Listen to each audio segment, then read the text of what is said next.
And we're live? I think we're live. Yes, maybe?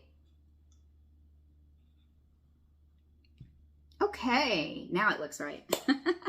Happy Friday, friends. And you know, it's Friday, right? What is it? It is March. It is right after the time changed for everybody else except us. Well, not everybody, but a lot of people. And so for most of you, I'm an hour later than normal, but for me, it's the same time because Hawaii doesn't observe the time change. But it's extra confusing. You know, time changes are already confusing for people a lot of times, but springtime especially. Fall seems to be pretty easy because you get the extra hour of sleep and, you know, it's not that big of a deal. But spring has always been more of a challenge for me.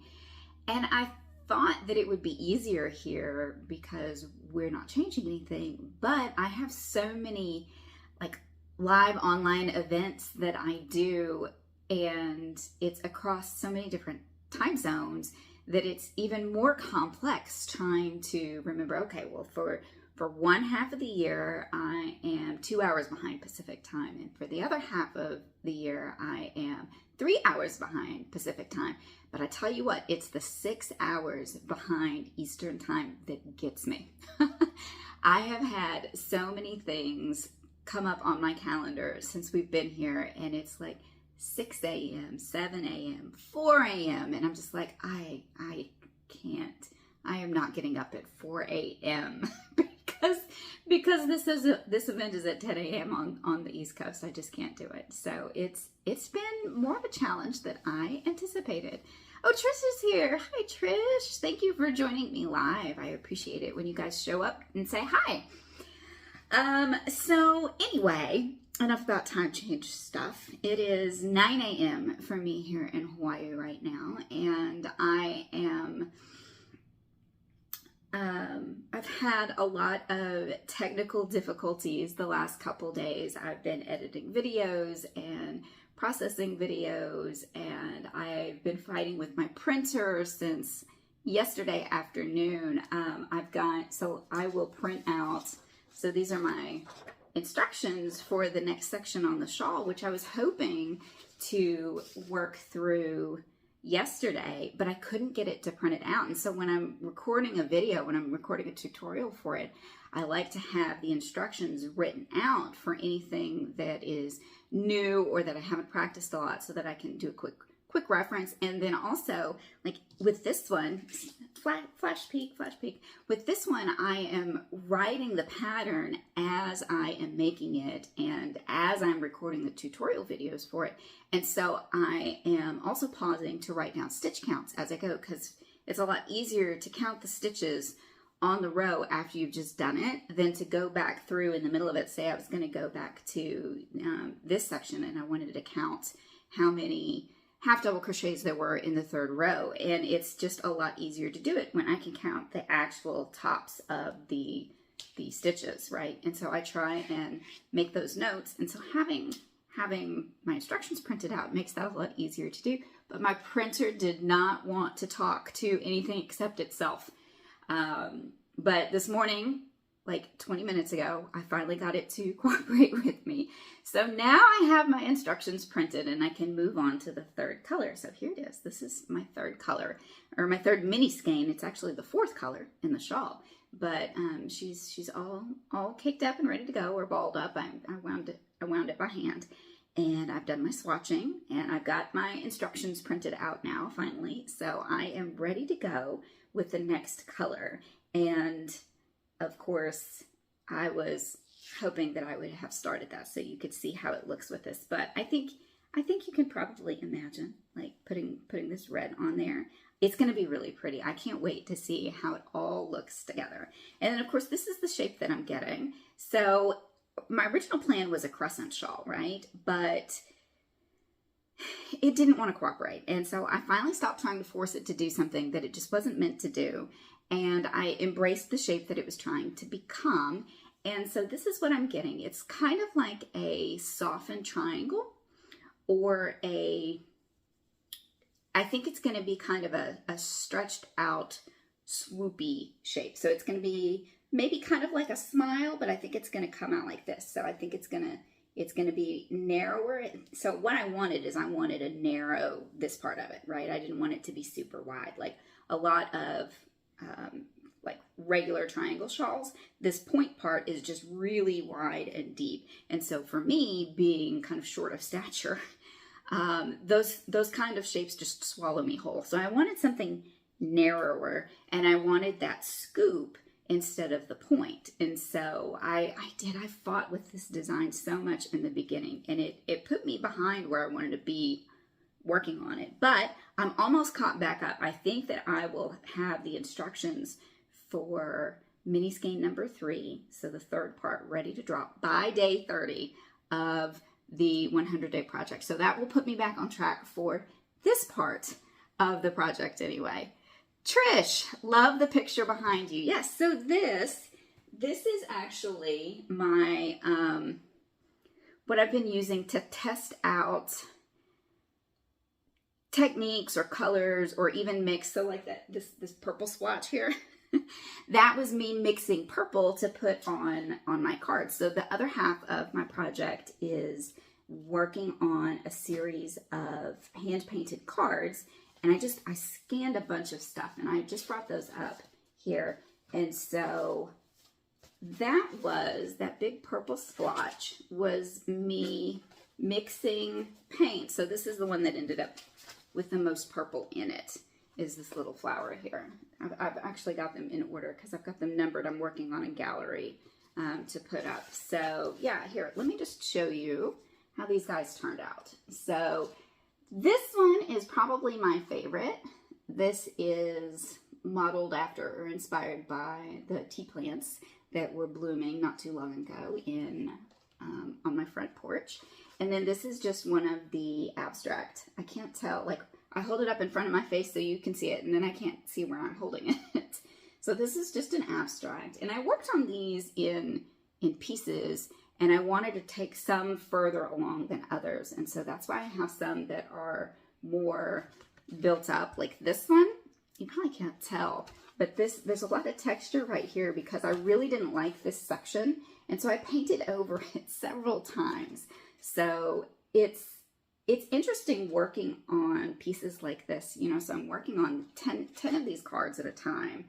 And it's fine when you start out. I'm just adding color, adding marks, adding black, adding white. And this one was one of the last ones I did, and I didn't know what to do with it. And so I just improvised some flowers, and I would probably do it differently if I went over it. But the thing about it is, you know, I'm doing these 10 cards, and all 10 of them are getting finished in one capacity or the other. And I may not like them, right? Like if there are ones here that I definitely prefer over others. This is another abstract one. I like the other abstract one better, but this one's okay too.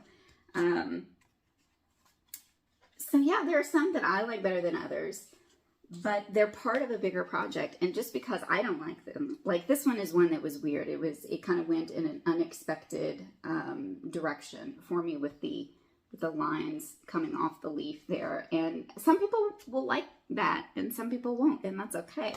And then can you see that silver? I've got a chrome paint pen, and then I've also got this up here. This flashing is from an iridescent paint that I added to them. So the scanned images or the photographs of these are actually a lot flatter than they are in person, because there are, I mean, you get the texture from the paint, you get the shine from the chrome or the iridescent paint.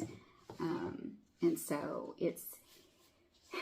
yeah, they're more interesting in person than they are digitally, I think. And then also, I mean, like I said, they're part of a bigger project. And just because I don't like them doesn't mean that someone else won't. So I know that Trish says, oh yeah, I love that one. Which one, Trish? So I know that several people have mentioned, I'm trying to go back and find it, but this one's their favorite. And y'all, this is one of my least favorite ones. I think the flower is too big. I feel like the purple went kind of muddy on me with the yellow behind it. It just feels kind of, I don't want to say dirty. I'm trying to get where my light isn't crazy. But yeah, this one is one that people keep saying that they like, and I'm just like, meh, not my favorite. I don't really like that one. But that's the thing about art, you know, it's so much of it is a process. And just because it's something that I really love doesn't mean that it's going to resonate with other people. I've seen that a lot with my crochet designs. Some of my favorite pieces are my worst selling patterns. So that happens a lot with art of all kinds. So yeah, it's a challenge to put yourself out there like that. But I'm really looking forward to sending these out. I'm working on a gallery on the website right now, and I need to set up a form. I'll probably use Google Forms to set up a form so people can sign up to receive a card. It is going to be 1 card per person. I am going to encourage people to send them forward to other people. You know, add your note. I need to write up a little blurb to include with the card. But yeah, I would really love to see these go further out into the world and share some inspiration and joy and words of wisdom or delight or little drawings inside them from one person after the next until they're so full that you can't add anything else to them. And I would really love it if a few of them eventually made it back to me, but I think it would also be neat to simply see where they go, see where they travel, right? And so that's why this project is called Voyage of 100 Cards. So I'm getting there. I don't have the form ready yet, but yeah, I'm going to set it up so that you can request either a specific piece, but that will be first come, first serve, or you can choose a specific color because they're going to be kind of themed by colors along with, so like this first set of 10, I started out with the yellow. The next set of 10, I'm going to start out with an some orangey tones. And then the third set of 10 is going to be red. And so I'll kind of use the colors of the yarn to inspire, or at least give me a starting point for the cards. So I am further behind on the cards than I am on the shawl. But I think I'm going to be able to catch back up, and so it's going to be okay. It's been a busy few weeks. The last 4 weeks, my husband has been gone 2 of them for TDY travel for his job, and he's about to leave again. So it's been kind of hectic. It's been a little bit wild, and of course I just had a pattern launch too, and I think that was during the first week of the 100-day project. So yeah, it's been kind of crazy the past few weeks. Let's see. Trish says the purple one and the fern. Yeah, I really like. I think this one is my favorite. So you'll probably see some more of my tea plants, and then these guys are. I can't think of what they're called right now, but these are also in my front yard. They're leaves. Oh, actually, I have a couple of them. I'm pressing a couple of them, and they're right here on the floor. And they're not dry yet, but these guys. It's a variegated cronus. I don't remember. I can't remember. It's something like thyme. But yeah, these guys. So that's what inspired these little leaves. So those will probably also make an appearance again in the future. Well, this whole series, right? Okay, Trish, I want to do it. I'll send it to Kate. Oh yes, yeah, that'll be great. Yeah, I've got to get a Google form set up. I'm hoping I can do that this weekend, and then have that ready for people to start signing up for cards. I just wanted to make sure that I did it in a way where you feel secure giving me your mailing address. And then, of course, like I said, I need to write up something to include with the cards so that when you pass it along to the next person, they can also read it and see that they have the opportunity to help continue this as a hopefully a global art project. I would really love to see it go global. I think it would be really neat. And the whole point is spreading joy, you know, just spreading a little bit of delight to your souls. So anyway, that's my thing. I'm gonna stop talking about it now before I get all gushy and weird. Oh, Denise is here. Hi. Denise is in Virginia. We met in Virginia, and when I was teaching at Yarn Matters, my very favorite yarn store of all time. So yes, that is where I'm at with this project, and I am behind, but I'm close to catching up with this. The instructions for this, I have instructions posted on Patreon. They're available publicly, so you can follow along for free. You don't have to pay anything to get access to these instructions. There is a video tutorial for this first segment, so you can walk through the basic construction of the shawl, and it is by itself. You could build a, where's my little swatchy? So I'm taking my leftovers and I'm putting them together. So just using those part 1 instructions, I'm going to take all my leftover bits, and so when I finish with this color, I will add this one on here. And so I'm just going to organically change colors whenever I run out of yarn, and this will be built following only the instructions for part 1. So it's rows of single crochet and double crochet alternating with one another, and then we have graduated stitch increases on each side, and so that's what's giving me the smiley face shape. So that way I will have this to show. I don't know if it'll be good for anything. It's not going to be very big, you know, it'll probably end up being like maybe 6 inches deep. But it will be a good way for you to see, you know, how those color changes shift if you just add the yarn in whenever you run out of the last one, and kind of what it will look like if you only do that first part. So I know that this project may be more than a lot of people feel comfortable with because there are different stitches. There is a lot of counting involved. Although, I'm telling you, you don't have to count. I give you stitch counts and I do the counting as the designer, but you as the maker do not have to obsessively count this or count your stitches on this.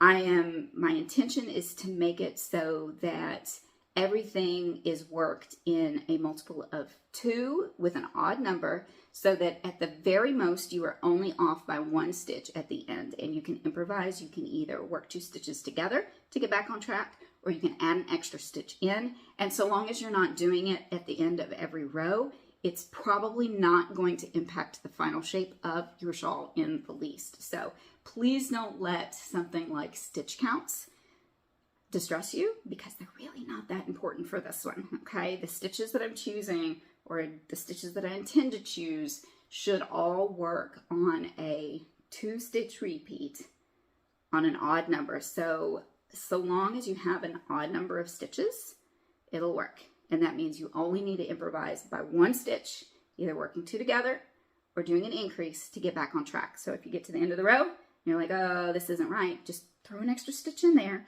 or take one away, and nobody will ever know. Nobody will ever know, I promise. And then the different stitches. So this row of the main color right here, this guy, this lovely little neutral tweed, it's called Chantilly. This is going to be the same in between each one. And so it's just 3 rows, and it is single crochet in the 3rd loop of the half double crochet, which you can skip if you don't like it. The second row is, I think it was Tony maybe, who called them cheater bobbles. So it's a single crochet and a treble crochet that you let kind of like scoop out on the other side of the fabric. So like when you work your treble and then you do a single crochet next to it, it makes it squish down like this. And so you have these trebles that are squished, and so they make these little bobbles on the wrong side of your fabric, which is actually the right side of your fabric in this project. And then the last row is just a row of half double crochets. So that's going to be the same in between each of the different stitches. And I may end up repeating something in there somewhere. I'm going to try not to, but we'll see how many ideas I can come up with that I like. but my plan is to have one stitch pattern for each mini skein so that you'll have the opportunity, if you want to try different stitches and see what sort of fabric you get from them. Or you could pick the ones you like and just use those. So if you just wanted to use these 2 stitches, you could just alternate these 2 stitch patterns. So for the third section, you could go back to the plain double crochet and single crochet rows, just alternating those. It would be just fine, and it might even look cooler than my stitch sampler version in the end. I don't know, we'll see. So it is kind of a choose your own adventure kind of pattern, right? So you can make it as simple as you want to, or you can try some new things.